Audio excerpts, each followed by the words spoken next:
이 이야기는 전라남도 어느 작은 마을에 사는 박영순 할머니와 그 가족의 실제 사연을 각색한 것입니다. 이름과 일부 정보는 개인정보 보호를 위해 변경되었습니다. 봄볕이 따사로운 토요일 아침, 영수는 불안한 마음으로 손목시계를 확인했습니다. 8시 30분. 서울행 고속버스는 9시 정각에 출발합니다. 남편 철수는 이미 준비를 마치고 현관에서 신발끈을 매고 있었습니다. 영순아, 늦겠다. 빨리 나와. 철수의 목소리에는 조급함이 묻어났습니다. 오늘은 손자 민우의 5번째 생일이었죠. 아들 준혁과 며느리 수진이 마련한 생일잔치에 참석하기 위해 전라남도 고흥에서 서울까지 5시간 거리를 이동해야 했습니다. 알았어. 금방 나갈게. 민우 선물 한 번만 더 확인하고. 영수는 정성스럽게 포장한 선물 상자를 다시 한번 들여다보았습니다. 파란색 로봇 장난감, 민우가 그토록 갖고 싶어 했던 것입니다. 영순과 철수는 손자의 생일 선물을 사기 위해 한 달 동안 용돈을 모았습니다. 넉넉하지 않은 형편이었지만 손자의 기쁜 얼굴을 상상하며 기꺼이 지갑을 열었죠. 영순아, 정말 늦겠다. 철수의 재촉에 영수는 서둘러 현관으로 향했습니다. 그들의 집은 작고 소박했지만 40년 부부의 추억으로 가득 차 있었습니다. 벽에는 아들 준혁의 성장 과정을 담은 사진들이 가지런히 걸려 있었고 며느리와 함께 찍은 가족 사진도 자리하고 있었죠. 버스터미널로 향하는 동안 영순의 마음은 기대와 불안이 교차했습니다. 며느리 수지는 결혼 초기에는 상냥하고 공손했지만 시간이 흐르면서 조금씩 변해갔습니다. 특히 아들 준혁이 승진하면서 더욱 그랬죠. 명품 가방에 비싼 옷을 입고 시부모를 대하는 태도도 점점 거리감이 느껴졌습니다. 하지만 영수는 그것이 모두 자신의 오해라고 생각하려 했습니다. 오늘은 민우 생일이니까 즐겁게 보내자. 수진이도 바쁘니까 우리가 이해해야지. 영수는 남편에게 말했지만 사실은 자신에게 타이르는 말이기도 했습니다. 고속버스에 올라타며 철수가 말했습니다. 영순아, 오늘은 좋은 날이야. 우리 손자 생일인데 무슨 걱정이 있겠어? 그렇지. 우리 민우 보면 피로가 다 풀릴 거야. 버스가 출발하고 창밖으로 고향의 풍경이 스쳐 지나갔습니다. 영수는 아들과 며느리에게 줄 김치와 된장, 고추장도 챙겨왔습니다. 직접 담근 것들이죠. 수진이가 좋아하지 않을 수도 있다는 생각이 들었지만 빈손으로 가는 것보다는 낫다고 생각했습니다. 5시간의 여정은 길게 느껴졌습니다. 영수는 버스 안에서 몇 번이고 잠에 들었다 깨기를 반복했습니다. 꿈에서는 어린 시절 준혁이가 나왔고 그 모습이 민우와 겹쳐 보였습니다. 할머니가 된다는 것은 이런 것이구나. 시간은 참 빠르게 흐른다는 생각이 들었습니다. 영순아, 이제 거의 다 왔어. 철수의 말에 영수는 정신을 차렸습니다. 창밖으로 서울의 높은 빌딩들이 보였습니다. 낯설고 복잡한 도시였지만 그곳에 사랑하는 가족이 있기에 영순의 마음은 설렜습니다. 서울 고속버스 터미널에 도착하자 영순과 철수는 서둘러 지하철을 타고 아들의 아파트로 향했습니다. 20층짜리 고층 아파트, 그곳에서 아들 가족은 살고 있었습니다. 여보, 우리 아들이 참 잘 되었지? 저런 좋은 곳에서 사는 걸 보면. 철수는 뿌듯한 표정으로 말했습니다. 영순도 고개를 끄덕였지만 왠지 모를 불안감이 가슴 한켠에 자리했습니다. 아파트 엘리베이터를 타고 올라가는 동안 영순의 가슴은 빠르게 뛰었습니다. 20층에 도착하자 철수가 먼저 나서서 인터폰 버튼을 눌렀습니다. 잠시 후 문이 열리고 며느리 수진이 나타났습니다. 어머님, 아버님 오셨어요? 수진의 목소리는 공손했지만 어딘가 딱딱하게 느껴졌습니다. 영수는 수진의 얼굴을 살폈습니다. 화장을 곱게 한 얼굴에는 피곤함이 묻어 있었습니다. 분명 아침부터 생일 준비로 바빴을 테죠. 수진아, 많이 바빴지? 민우는 어디 있어? 영순이 물었습니다.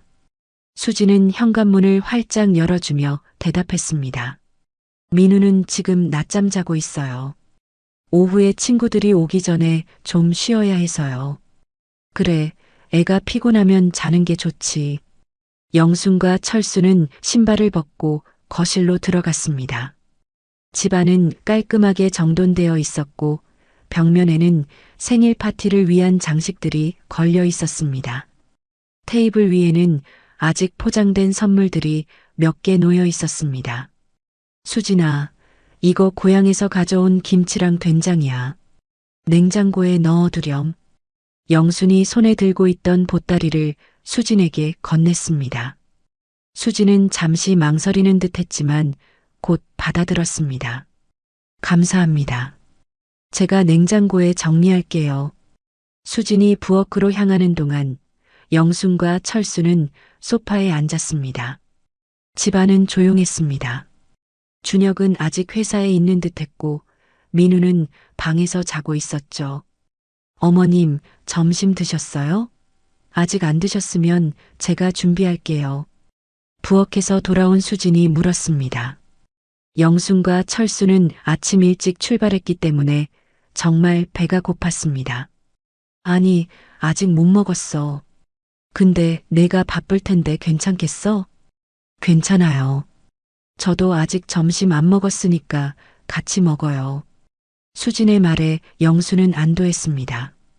혹시 폐가 되지 않을까 걱정했기 때문이죠. 영수는 자리에서 일어나 부엌으로 향했습니다. 수진아, 내가 도와줄게. 혼자 하면 힘들잖아. 아, 괜찮아요. 어머님은 쉬세요.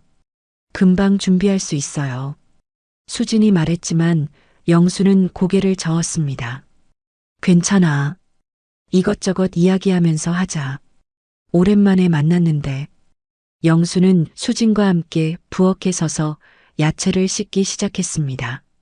수진은 냉장고에서 재료를 꺼내며 간단한 비빔밥을 만들기로 했습니다. 민우는 유치원에서 잘 지내? 친구들은 많이 사귀었어? 영순이 물었습니다. 손자 이야기는 언제나 영순의 관심사였습니다. 네, 잘 지내요. 요즘은 그림 그리는 것에 관심이 많아서 미술학원도 보내고 있어요. 그래, 우리 민우가 그림도 잘 그리는구나. 참 기특하네. 영수는 야채를 씻으며 수진의 옆모습을 살폈습니다. 결혼 초기보다 훨씬 세련되어 보였습니다. 비싼 옷과 액세서리가 그녀의 지위를 말해주는 듯 했습니다. 수진아, 준혁이는 요즘 일이 많아? 자주 야근하니? 네, 요즘 새 프로젝트 때문에 바빠요. 오늘도 민우 생일인데 저녁에나 올 수 있대요. 대화는 이어졌지만 어딘가 어색함이 느껴졌습니다. 영수는 자신과 수진 사이에 보이지 않는 벽이 있다는 것을 느꼈습니다. 예전에는 없었던 거리감이었죠. 둘이 함께 점심 준비를 마치고 상을 차렸습니다. 철수는 소파에서 TV를 보다가 식탁으로 자리를 옮겼습니다. 와, 비빔밥이구나. 잘 먹겠습니다. 철수가 말했습니다. 영순과 수진도 자리에 앉았습니다. 세 사람은 조용히 식사를 시작했습니다. 간간히 TV 소리만 들릴 뿐 대화는 거의 없었습니다. 식사를 마치고 영순이 그릇을 치우려 했을 때 수진이 말했습니다. 어머님, 제가 할게요. 화장실 좀 다녀오세요. 영수는 고개를 끄덕이고 화장실로 향했습니다. 화장실 문을 닫은 후 잠시 거울을 보며 얼굴을 정돈했습니다. 그때 문 밖에서 수진의 중얼거림이 들렸습니다. 돼지 같은 년. 영수는 귀를 의심했습니다. 분명 수진의 목소리였습니다. 하지만 그런 말을 했을 리가 없다고 생각했습니다. 아마 자신이 잘못 들었을 거라고 스스로를 달래며 화장실 문을 열었습니다. 화장실에서 나온 영수는 평소와 다름없이 행동하려 했습니다. 하지만 방금 들은 말이 자꾸 귓가에 맴돌았습니다. 돼지 같은 년. 정말 수진이 그런 말을 했을까요? 혹시 다른 말을 했는데 자신이 잘못 들은 것은 아닐까? 영수는 자신의 귀를 의심했습니다. 거실로 나오자 수진은 식탁을 정리하고 있었고 철수는 소파에 앉아 다시 TV를 보고 있었습니다. 영수는 수진의 표정을 살폈지만 아무런 변화도 보이지 않았습니다. 평소와 다름없이 일을 하고 있었죠. 수진아, 내가 설거지 도와줄까? 영순이 물었습니다. 수진은 고개를 저었습니다. 괜찮아요, 어머님. 제가 할게요. 좀 쉬세요. 영수는 잠시 망설이다가 철수 옆에 앉았습니다. TV에서는 뉴스가 나오고 있었지만 영순의 귀에는 들어오지 않았습니다. 마음이 복잡했습니다. 방금 화장실에서 들은 말이 계속 신경 쓰였습니다. 1시간 정도가 지나고 방에서 민우가 나왔습니다. 잠에서 막 깬 모습이었죠. 할머니, 할아버지. 민우가 반갑게 외치며 영순과 철수에게 달려왔습니다. 영수는 환하게 웃으며 민우를 안아주었습니다. 우리 손자 많이 컸네. 생일 축하한다. 철수도 민우의 머리를 쓰다듬으며 말했습니다. 영수는 가방에서 선물을 꺼내 민우에게 건넸습니다. 민우야, 이거 할머니랑 할아버지가 사온 거야.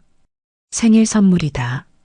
민우는 신이 나서 선물 상자를 받아들고 포장을 뜯기 시작했습니다. 파란색 로봇 장난감이 나오자 민우의 눈이 반짝였습니다. 와, 내가 갖고 싶었던 거예요. 감사합니다, 할머니, 할아버지. 민우가 기뻐하는 모습을 보며 영순과 철수의 얼굴에도 미소가 번졌습니다. 수지는 부엌에서 나와 민우를 바라보았습니다. 민우야, 할머니, 할아버지께 뭐라고 해야지? 감사합니다. 민우가 다시 한번 크게 외쳤습니다. 그리고는 로봇 장난감을 들고 자기 방으로 달려갔습니다. 수지는 영순과 철수를 향해 미소 지었습니다. 민우가 정말 좋아하네요. 감사합니다. 영수는 수진의 미소가 진심인지 의심스러웠습니다. 화장실에서 들은 말이 자꾸 떠올랐죠. 하지만 지금은 그런 생각을 접어두기로 했습니다. 오늘은 민우의 생일이니까요. 오후가 되자 민우의 친구들이 하나둘씩 도착했습니다. 수지는 분주하게 아이들을 맞이하고 생일 파티 준비를 했습니다. 영순도 돕고 싶었지만 수진이 거절했기에 소파에 앉아 지켜볼 수밖에 없었습니다. 수진이 혼자 다 하느라 힘들겠다. 영순이 철수에게 말했습니다. 철수는 고개를 끄덕였습니다. 그래도 우리가 나서면 오히려 방해될 수도 있어. 수진이가 알아서 하게 두자. 시간이 흘러 저녁이 되었습니다. 준혁이 회사에서 돌아왔고 생일 파티가 본격적으로 시작되었습니다. 케이크에 촛불을 켜고 모두가 생일 축하 노래를 불렀습니다. 민우는 행복한 표정으로 촛불을 불어 껐습니다. 우리 아들 생일 축하해. 준혁이 민우를 안아주었습니다. 영수는 그 모습을 보며 감회에 젖었습니다. 준혁이 어린 시절이 떠올랐죠. 준혁도 이렇게 생일 축하를 받으며 자랐습니다. 세월이 참 빠르게 흘렀습니다. 파티가 끝나고 민우의 친구들이 모두 돌아간 후 영수는 수진에게 다가갔습니다.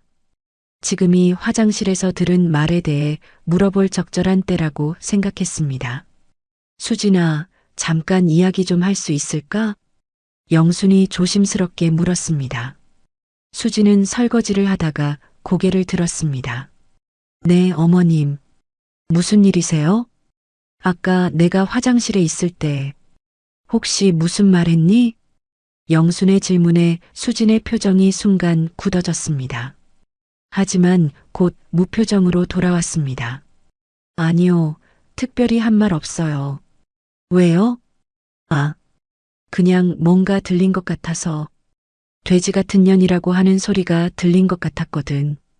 영순의 말에 수진의 눈이 커졌습니다. 그리고 잠시 침묵이 흘렀습니다.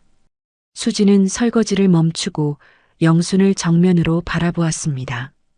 제가 그런 말을 했다고 생각하세요? 수진의 목소리가 차갑게 변했습니다. 영순은 당황했습니다. 이렇게 반응할 줄은 몰랐습니다. 아니, 그냥 내가 잘못 들었나 해서. 어머님, 제가 어떻게 그런 말을 할 수 있겠어요? 정말 그렇게 들리셨다면 오해입니다. 수진의 목소리에는 분명 화가 묻어 있었습니다. 영수는 더 이상 말을 잇지 못했습니다. 하지만 수진의 반응을 보니 의심이 더 커졌습니다. 정말로 그런 말을 했던 것일까요? 침묵이 무겁게 내려앉았습니다. 영수는 입술을 깨물며 어떻게 대화를 이어가야 할지 고민했습니다. 수진의 얼굴은 점점 더 굳어져 갔습니다. 그때 철수가 부엌으로 들어왔습니다. 무슨 일이야? 왜 갑자기 조용해졌지? 철수가 의아한 표정으로 물었습니다. 영수는 철수를 향해 고개를 저었습니다.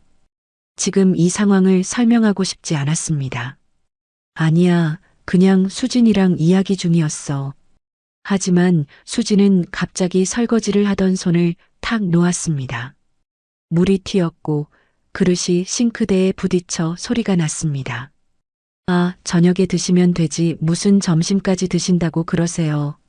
짜증나서 제가 그렇게 얘기한 거 맞아요. 그래서 뭐 어쩌라고요? 수진의 갑작스러운 폭발에 영수는 눈을 크게 떴습니다. 믿을 수 없었습니다. 정말로 수진이 그런 말을 했다니. 게다가 지금 그렇게 대놓고 인정하다니.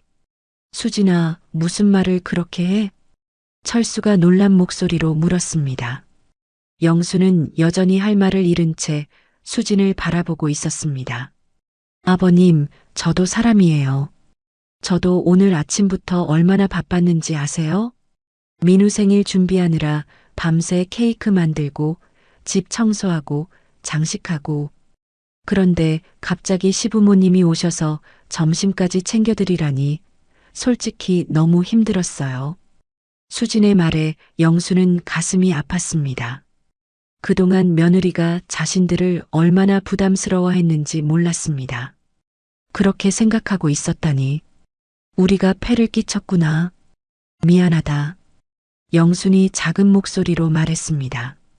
하지만 수진은 이미 감정이 격해져 있었습니다. 그리고 어머님, 제가 한 말을 이렇게 문제 삼으실 거면 아예 우리 집에 오지 마세요. 항상 저를 감시하는 것 같고 제 행동 하나하나 다 지적하려고 하시고 정말 숨이 막혀요. 수진의 말에 영수는 충격을 받았습니다. 자신이 언제 수진을 그렇게 대했다는 건지 이해할 수 없었습니다. 수진아, 내가 언제 너를 그렇게 대했니? 난 그저 너를 딸처럼 생각했는데. 딸처럼요? 어머님, 저는 어머님 딸 아니에요. 저는 아들의 아내고 민우의 엄마예요.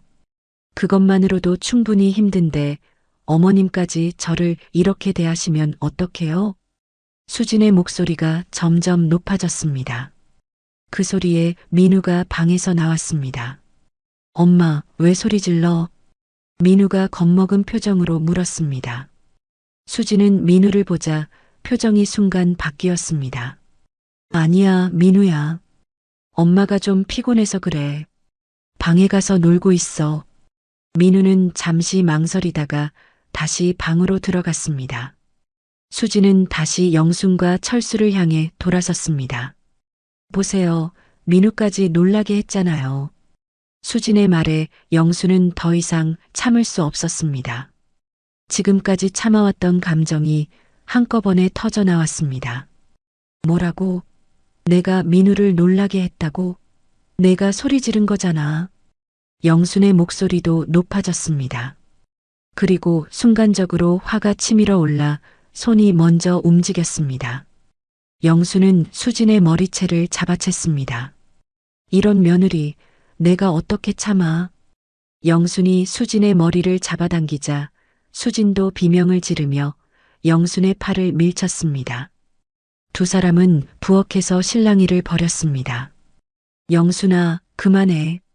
철수가 영순을 말리려 했지만 영순은 이미 격분한 상태였습니다.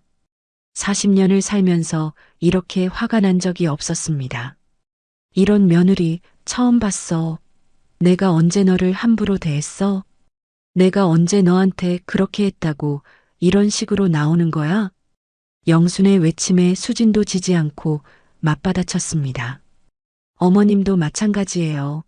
항상 저를 못마땅하게 생각하면서 겉으로만 좋은 척 하시잖아요. 제가 모를 줄 아세요? 제 뒤에서 얼마나 저를 비난하셨는지. 두 사람의 실랑이는 점점 격해졌습니다.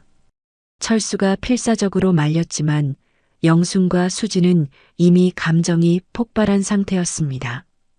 그때 현관문이 열리는 소리가 들렸습니다. 준혁이 일찍 퇴근해서 돌아온 것입니다. 준혁은 부엌에서 벌어지는 광경을 보고 경악했습니다. 엄마, 여보, 무슨 일이야? 준혁이 급히 달려와 두 사람 사이에 끼어들었습니다. 영수는 숨을 헐떡이며 머리가 흐트러진 채 아들을 바라보았습니다. 준혁아, 내 마누라가 나한테 한 짓을 봐. 내가 화장실에 있을 때 나를 돼지 같은 년이라고 했어. 영순의 말에 준혁은 당황한 표정으로 수진을 바라보았습니다. 수진은 울음을 참으며 준혁에게 말했습니다. 여보, 어머님이 갑자기 나한테 시비를 걸더니 머리채를 잡아챘어. 내가 얼마나 놀랐는지 몰라. 준혁은 혼란스러운 표정으로 두 사람을 번갈아 바라보았습니다. 그리고 잠시 생각하더니 수진에게 다가가 그녀의 어깨를 감쌌습니다. 여보, 괜찮아? 다친 데는 없어? 준혁의 행동에 영수는 충격을 받았습니다. 아들이 자신의 편을 들어줄 거라 생각했는데 오히려 수진의 편을 들고 있었습니다. 준혁아, 너까지 그러는 거야? 영순의 목소리가 떨렸습니다.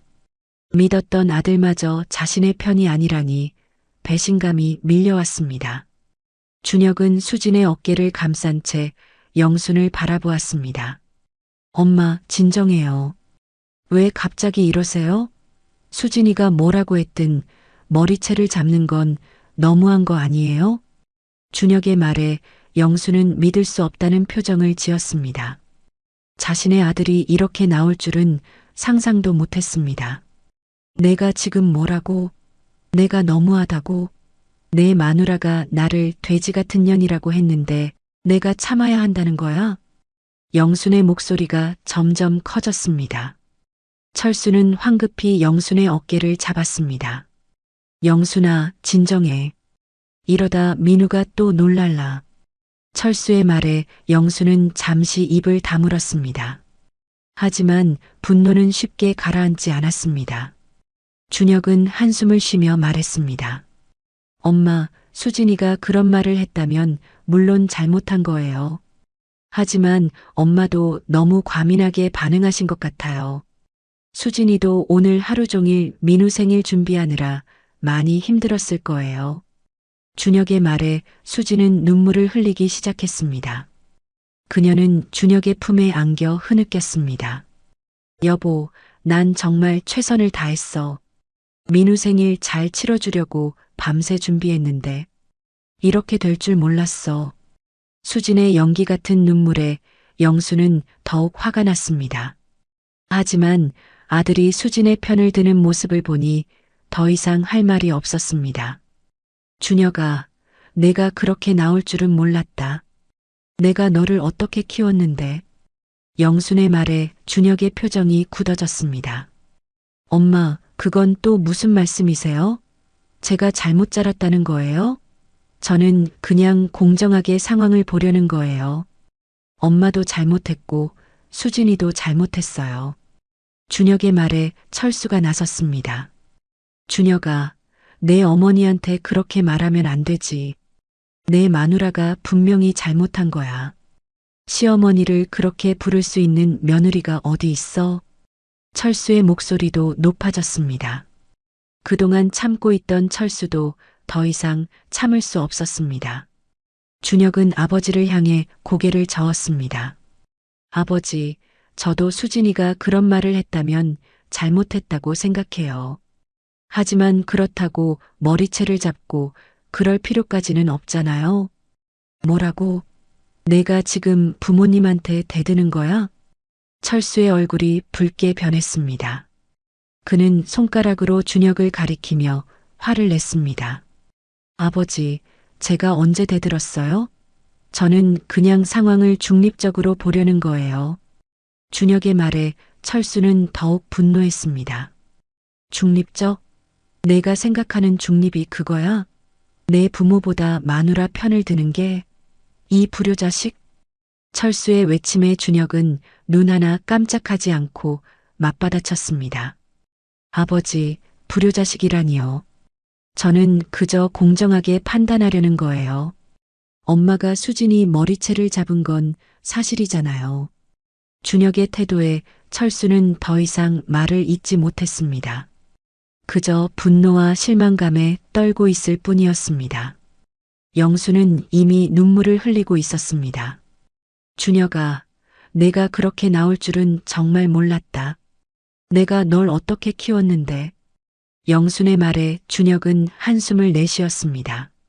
엄마, 제발 그런 말씀하지 마세요. 저는 잘못한 게 없어요. 그냥 모두가 진정했으면 좋겠어요. 그때 방에서 민우가 나왔습니다. 민우는 울먹이는 얼굴로 거실에 서 있었습니다. 아빠, 할머니랑 엄마가 왜 싸워? 민우의 물음에 준혁은 민우에게 달려가 안아주었습니다. 아니야, 민우야. 그냥 어른들이 좀 이야기하는 거야. 걱정하지 마. 준혁은 민우를 데리고 방으로 들어갔습니다. 거실에는 영순, 철수, 수진만 남았습니다. 침묵이 흘렀습니다. 이제 어쩌자는 거예요? 수진이 먼저 입을 열었습니다. 그녀의 목소리는 차가웠습니다. 우리는 이만 가겠다. 철수가 단호하게 말했습니다. 영수는 아무 말도 하지 않고 고개를 끄덕였습니다. 이제 더 이상 이 집에 있고 싶지 않았습니다. 지금요? 벌써요? 민우 생일 잔치도 끝났는데. 수진의 말에 철수는 더 이상 듣지 않고 현관으로 향했습니다. 영순도 뒤를 따랐습니다. 준혁아, 우리 간다. 철수가 방 쪽을 향해 외쳤습니다. 잠시 후 준혁이 민우의 손을 잡고 나왔습니다. 아버지, 이제 가시게요? 버스 시간도 늦었을 텐데 오늘 하루 더 자고 가시는 게 어때요? 준혁의 제안에 철수는 고개를 저었습니다. 필요 없다. 우리는 지금 가겠다. 철수의 단호한 태도에 준혁은 더 이상 말을 하지 않았습니다. 민우는 할아버지, 할머니가 가는 것이 아쉬운 듯 울먹였습니다. 할머니, 할아버지, 가지 마세요. 저랑 더 놀아주세요. 민우의 말에 영수는 마음이 아팠습니다. 하지만 지금은 이 집에 더 있을 수 없었습니다. 영수는 민우를 안아주었습니다. 민우야, 할머니가 다음에 또 올게. 생일 축하한다. 우리 손자. 영순의 눈에서 눈물이 흘렀습니다. 민우도 할머니의 눈물을 보고 더욱 울었습니다. 철수는 서둘러 현관문을 열었습니다. 가자, 영순아. 철수와 영수는 아들과 며느리, 손자에게 인사도 제대로 하지 못한 채 아파트를 나왔습니다. 엘리베이터를 타고 내려가는 동안 두 사람은 아무 말도 하지 않았습니다. 그저 가슴속에 쌓인 분노와 실망감으로 가득했을 뿐입니다. 밤하늘에 어둠이 짙게 깔렸습니다. 영순과 철수는 묵묵히 버스 정류장으로 향했습니다. 두 사람 사이에는 무거운 침묵만이 흘렀습니다. 터미널에 도착해 보니 고흥으로 가는 막차는 이미 떠난 후였습니다. 다음 버스는 내일 아침 6시에 있었죠. 어떡하지? 영순이 불안한 목소리로 물었습니다. 철수는 주변을 둘러보다가 터미널 근처에 있는 작은 모텔을 가리켰습니다. 저기서 하룻밤 자고 가자. 철수의 말에 영수는 고개를 끄덕였습니다. 두 사람은 모텔로 향했습니다. 방을 잡고 들어가자마자 영수는 침대에 털썩 주저앉았습니다. 그동안 참았던 눈물이 쏟아져 나왔습니다. 여보, 우리가 뭘 그렇게 잘못했어? 내가 그렇게 못된 시어머니였어? 영순의 흐느낌에 철수도 가슴이 아팠습니다. 그는 영순의 옆에 앉아 그녀의 어깨를 감쌌습니다. 당신은 잘못한 거 없어. 우리가 얼마나 준혁이를 위해 살았는데 이렇게 배신당할 줄은 몰랐지. 철수의 목소리도 떨렸습니다. 그동안 아들을 위해 모든 것을 희생했던 세월이 주마등처럼 스쳐 지나갔습니다. 준혁이 대학에 갈 때 등록금을 마련하기 위해 밤낮으로 일했던 시간들, 준혁의 결혼식 때 작은 전세금이라도 마련해주기 위해 논을 팔았던 일 모두 준혁을 위한 것이었습니다. 준혁이가 어떻게 저럴 수 있지? 자기 마누라 편만 들고. 영순이 흐느끼며 말했습니다. 철수는 한숨을 내쉬었습니다. 요즘 젊은 것들이 다 그래. 부모보다 마누라가 먼저라나 뭐라나. 철수의 말에 영수는 더욱 서럽게 울었습니다. 그동안 며느리 수진에게 느꼈던 미묘한 불편함이 떠올랐습니다. 처음에는 작은 일들이었습니다. 명절에 오지 않겠다는 핑계, 전화를 잘 받지 않는 것, 민우를 보여주러 잘 오지 않는 것. 그런 작은 일들이 쌓이고 쌓여 결국 오늘 같은 일이 벌어진 것입니다. 여보, 이제 어떡하지?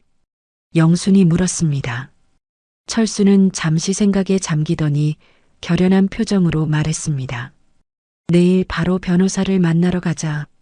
변호사는 왜? 우리가 준혁이한테 물려주려고 했던 땅 있잖아. 다 팔아버릴 거야. 철수의 말에 영수는 놀란 표정을 지었습니다. 그 땅은 준혁에게 물려줄 유일한 재산이었습니다. 고흥에 있는 넓은 농과 밭, 그리고 작은 과수원까지 철수의 부모님에게서 물려받은 재산이었죠. 정말 다 팔아버릴 거야? 그래. 이런 불효자식한테 물려줄 거 없어. 우리 남은 생 편하게 살자. 철수의 단호한 말에 영수는 잠시 망설였습니다. 그래도 준혁은 자신의 아들이었습니다. 하지만 오늘 준혁이 보여준 태도를 생각하면 철수의 결정이 틀리지 않았습니다. 그래, 당신 말이 맞아. 우리도 이제 우리 인생 살아야지. 영순의 말에 철수는 고개를 끄덕였습니다. 두 사람은 그날 밤 많은 생각으로 잠을 이루지 못했습니다. 아들과의 관계가 이렇게 끝날 것이라고는 상상도 못했습니다. 다음 날 아침 영순과 철수는 일찍 일어나 고흥으로 돌아가는 버스를 탔습니다. 버스 안에서 영수는 민우 생각이 나서 마음이 아팠습니다. 손자를 더 이상 보지 못할지도 모른다는 생각에 눈물이 났습니다. 여보, 민우는 어쩌지? 그 애는 아무 잘못이 없는데. 영순의 물음에 철수는 한숨을 내쉬었습니다. 그렇지. 민우는 불쌍하지. 하지만 준혁이가 우리한테 이럴 줄은 몰랐어. 철수의 눈에도 슬픔이 깃들었습니다. 아무리 화가 나도 손자 민우는 그리울 수밖에 없었습니다. 고흥에 도착한 두 사람은 곧바로 변호사 사무실로 향했습니다. 마을에서 유일한 변호사인 김 변호사는 철수의 오랜 친구였습니다. 철수 씨, 갑자기 무슨 일이세요? 김 변호사가 물었습니다. 철수는 어제 있었던 일을 간략하게 설명했습니다. 그리고 자신의 땅을 모두 팔고 싶다는 뜻을 전했습니다. 정말 그렇게 하실 건가요? 한 번 더 생각해 보시는 게 어떨까요? 김 변호사가 조심스럽게 물었습니다. 하지만 철수의 결심은 확고했습니다. 네, 제 결심은 변함없습니다. 가능한 빨리 진행해 주세요. 김 변호사는 한숨을 내쉬며 고개를 끄덕였습니다. 알겠습니다. 필요한 서류들을 준비해 드릴게요. 그런데 혹시 아드님에게는 말씀하셨나요? 아니요, 말하지 않았습니다. 알 필요도 없어요. 철수의 단호한 대답에 김 변호사는 더 이상 질문하지 않았습니다. 변호사 사무실을 나온 영순과 철수는 집으로 향했습니다. 집에 도착하자 영수는 뒤뜰에 있는 작은 텃밭으로 향했습니다. 그곳에는 민우를 위해 기르던 딸기들이 있었습니다. 민우는 할머니 집에 오면 항상 이 딸기를 먹는 것을 좋아했습니다. 이제 누구한테 이 딸기를 먹이지? 영순이 중얼거렸습니다. 철수는 영순의 어깨를 토닥였습니다. 괜찮아. 우리도 이제부터는 우리 인생을 살자. 영수는 고개를 끄덕였지만 마음 한구석이 무거웠습니다. 아들과 손자를 다시는 보지 못할지도 모른다는 생각에 가슴이 아팠습니다. 일주일이 지났습니다. 영순과 철수의 집에는 정막만이 감돌았습니다. 준혁에게서는 아무런 연락도 없었습니다. 영수는 몇 번이고 민우에게 전화를 걸까 생각했지만 결국 용기를 내지 못했습니다. 자존심이 허락하지 않았습니다. 그날 아침 김 변호사에게서 전화가 왔습니다. 철수 씨, 좋은 소식이 있습니다. 땅 매입자가 나타났어요. 예상보다 좋은 가격에 사겠다고 합니다. 철수는 그 소식을 듣고 복잡한 감정이 들었습니다. 한편으로는 좋은 가격에 팔게 되어 다행이라는 생각이 들었고, 다른 한편으로는 조상 대대로 물려받은 땅을 팔게 된다는 서글픔이 밀려왔습니다. 알겠습니다. 언제 계약하면 될까요? 내일 오전 10시에 사무실로 오시면 됩니다. 필요한 서류 모두 준비해 오세요. 전화를 끊은 철수는 한숨을 내쉬었습니다. 영수는 걱정스러운 표정으로 철수를 바라보았습니다. 무슨 일이야? 김 변호사한테 전화 왔어. 땅 살 사람이 나타났대. 영수는 잠시 말을 잇지 못했습니다. 이제 정말로 아들과 완전히 결별하게 되는 것이었습니다. 여보, 정말 그렇게 해야 할까? 준혁이가 잘못했지만 그래도 우리 아들인데. 영순의 말에 철수는 단호하게 고개를 저었습니다. 내 결심은 변함없어. 그런 불효자식한테 줄 재산 없어. 철수의 단호한 태도에 영순은 더 이상 말을 잇지 못했습니다. 사실 영순도 준혁이 자신들을 배신한 것이 너무 아팠습니다. 아들을 위해 모든 것을 희생했는데 정작 아들은 자신의 마누라만 챙겼습니다. 그런 아들에게 재산을 물려줄 이유가 없었습니다. 저녁 무렵 영순이 텃밭에서 일을 하고 있을 때 철수가 급하게 뛰어왔습니다. 영순아, 준혁이한테서 전화 왔어. 영순은 놀라서 고개를 들었습니다. 일주일 만에 온 아들의 연락이었습니다. 뭐라고 하던? 우리 땅을 판다는 소식을 들었대. 지금 당장 고흥으로 온대. 영수는 가슴이 철렁했습니다. 준혁이 어떻게 그 소식을 들었는지 모르겠지만 분명 화가 나서 오는 것이었습니다. 어떡하지? 걱정 마. 내가 다 처리할게. 철수의 말은 단호했지만 영수는 걱정이 됐습니다. 준혁이 화를 내며 찾아온다면 또다시 크게 다툴지도 모른다는 생각이 들었습니다. 저녁 8시경 준혁의 차가 집 앞에 멈췄습니다. 준혁 혼자였습니다. 수진과 민우는 오지 않은 것 같았습니다.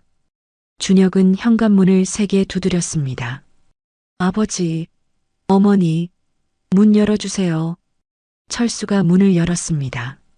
준혁의 얼굴은 분노로 일그러져 있었습니다. 아버지, 이게 무슨 짓이에요? 왜 갑자기 땅을 파시는 거예요? 준혁의 목소리는 떨리고 있었습니다. 철수는 차갑게 대답했습니다. 왜? 내 땅인데 내가 마음대로 할 수 있지. 하지만 그 땅은 저한테 물려주신다고 하셨잖아요. 저도 그 땅에 농사를 지을 계획이었다고요. 준혁의 말에 철수는 비웃음을 지었습니다. 웃기지 마라. 내가 언제부터 농사에 관심 있었어? 그냥 땅값 오르면 팔아먹으려고 그런 거 아니야? 아버지, 그게 아니에요. 저는 정말로 은퇴하면 고향에 내려와 농사를 지을 생각이었어요. 준혁의 말에 철수는 고개를 저었습니다. 이제 와서 그런 말이 무슨 소용이야? 난 이미 결정했어. 내일 계약하기로 했으니까. 준혁은 충격을 받은 표정이었습니다. 그는 영순을 바라보았습니다. 어머니, 제발 아버지를 말려주세요. 그 땅은 우리 가족의 유산이에요. 저도 언젠가 민우에게 물려줄 생각이었어요. 영수는 준혁을 바라보았습니다. 아들의 간절한 눈빛이 가슴을 아프게 했습니다. 하지만 영순도 마음을 굳게 먹었습니다. 준혁아, 내 아버지 결정이 맞아. 우리가 너한테 얼마나 실망했는지 모르겠니? 내가 우리보다 내 마누라 편을 들었을 때 우리 마음이 얼마나 아팠는지. 영순의 목소리가 떨렸습니다. 준혁은 한숨을 내쉬었습니다. 어머니, 그때는 제가 상황을 객관적으로 보려고 했던 거예요. 수진이도 잘못했지만 어머니도 수진이 머리채를 잡은 건 사실이잖아요. 준혁의 말에 영수는 화가 치밀었습니다. 그래, 내가 수진이 머리채를 잡았어. 하지만 내 마누라가 나를 돼지 같은 년이라고 했을 때 내가 뭐라고 했니? 내 어머니 편을 들었니? 아니잖아. 영순의 외침에 준혁은 말문이 막혔습니다. 그는 잠시 침묵하다가 말했습니다. 저도 그 부분은 수진이 잘못했다고 생각해요. 수진이한테도 그렇게 말했고요. 하지만 그렇다고 아버지가 이렇게 모든 재산을 팔아버리시는 건 너무하잖아요. 철수가 끼어들었습니다. 너무한 건 너야. 내가 부모님보다 마누라 편을 들었을 때 그게 바로 내 선택이었어. 이제 와서 재산 때문에 찾아오지 마. 철수의 차가운 말에 준혁은 충격을 받은 듯 했습니다. 그는 잠시 말을 잇지 못했습니다. 그리고 한참 후에야 입을 열었습니다. 아버지, 어머니, 제가 잘못했습니다. 그때 제가 더 부모님 편을 들었어야 했는데 정말 죄송합니다. 준혁의 사과에 영순의 마음이 흔들렸습니다. 하지만 철수는 여전히 단호했습니다. 이제 와서 사과해봤자 소용없어. 내 결정은 변함없어. 준혁의 얼굴이 창백해졌습니다. 그는 잠시 아무 말도 하지 못한 채 서 있다가 마침내 무릎을 꿇었습니다. 아버지, 어머니, 제발 용서해 주세요. 제가 정말 큰 잘못을 했습니다. 준혁의 목소리가 떨렸습니다. 영수는 아들이 무릎을 꿇은 모습을 보고 가슴이 아팠습니다. 아무리 실망했어도 준혁은 그녀의 아들이었습니다. 준혁아, 영순이 불렀지만 철수가 손을 들어 그녀를 막았습니다. 일어나. 무릎 꿇는다고 다 용서받을 수 있는 건 아니야. 철수의 목소리는 여전히 차가웠습니다. 준혁은 천천히 일어났습니다. 그의 눈에는 눈물이 고여 있었습니다. 아버지, 정말 죄송합니다. 그날 제가 생각이 짧았어요. 수진이도 많이 반성하고 있어요. 그날 이후로 수진이랑 많은 대화를 나눴고 수진이도 자기 잘못을 인정했어요. 준혁의 말에 철수는 믿지 않는다는 표정을 지었습니다. 그래, 그럼 내 마누라는 왜 직접 사과하러 오지 않았어? 내가 대신 사과하러 왔다는 거야? 철수의 날카로운 질문에 준혁은 잠시 망설였습니다. 사실 수진이는 아직도 많이 부끄러워하고 있어요. 어떻게 얼굴을 들고 찾아뵐 수 있을지 모르겠다고. 철수는 코웃음을 쳤습니다. 그럼 영영 못 오겠네. 내 마누라가 진심으로 사과할 생각이 없다는 거잖아. 아니에요, 아버지. 수진이도 정말 마음이 아파요. 다음에는 꼭 같이 오겠다고 했어요. 준혁의 말에 영순이 끼어들었습니다. 준혁아, 민우는 어떻게 지내? 영순의 물음에 준혁의 표정이 밝아졌습니다. 민우요? 잘 지내요. 할머니, 할아버지 보고 싶다고 자주 물어봐요. 특히 할머니가 주신 로봇 장난감 정말 좋아해요. 영순의 눈에 눈물이 고였습니다. 손자 생각을 하니 가슴이 저렸습니다. 그래, 우리 민우. 잠시 침묵이 흘렀습니다. 그때 철수가 말했습니다. 준혁아, 솔직히 말해봐. 내가 지금 여기 온 이유는 땅 때문이지? 준혁은 고개를 저었습니다. 아니에요, 아버지. 물론 땅 문제도 중요하지만 저는 정말 부모님과의 관계가 회복되길 바랍니다. 민우도 할머니, 할아버지를 너무 보고 싶어 해요. 철수는 준혁을 뚫어지게 바라보았습니다. 아들의 진심을 파악하려는 듯 했습니다. 그래도 땅이 팔리면 섭섭하겠지? 사실, 네, 섭섭합니다. 그 땅은 우리 가족의 역사가 담긴 곳이니까요. 하지만 그것보다 더 중요한 건 가족 관계입니다. 제가 잘못했어요. 부모님께 상처드려서 정말 죄송합니다. 준혁의 말에 영수는 철수를 바라보았습니다. 그녀의 눈빛에는 용서해 주자는 메시지가 담겨 있었습니다. 철수는 한참 동안 생각에 잠겼습니다. 그리고 마침내 입을 열었습니다. 내일 계약은 취소할게. 철수의 말에 준혁의 눈이 커졌습니다. 정말요, 아버지?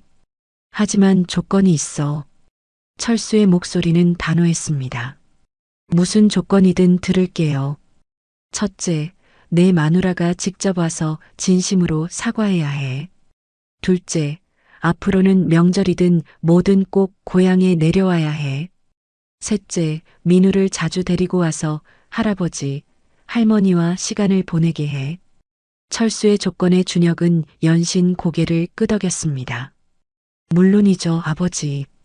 모두 지키겠습니다. 수진이도 곧 직접 찾아뵙고 사과드릴게요. 철수는 고개를 끄덕였습니다. 그리고 마지막으로 말했습니다. 준혁아, 기억해. 이 세상에 너를 진심으로 사랑하는 사람은 부모밖에 없어. 내 마누라도 중요하지만 부모를 저버리면 안 돼. 준혁은 고개를 숙였습니다. 네, 아버지. 깊이 새기겠습니다. 그날 밤 준혁은 고흥의 부모님 집에서 하룻밤을 묵었습니다. 오랜만에 세 가족이 함께 저녁을 먹었습니다. 어색함은 있었지만 서서히 풀려가는 느낌이었습니다. 다음 날 아침 준혁은 서울로 돌아갔습니다.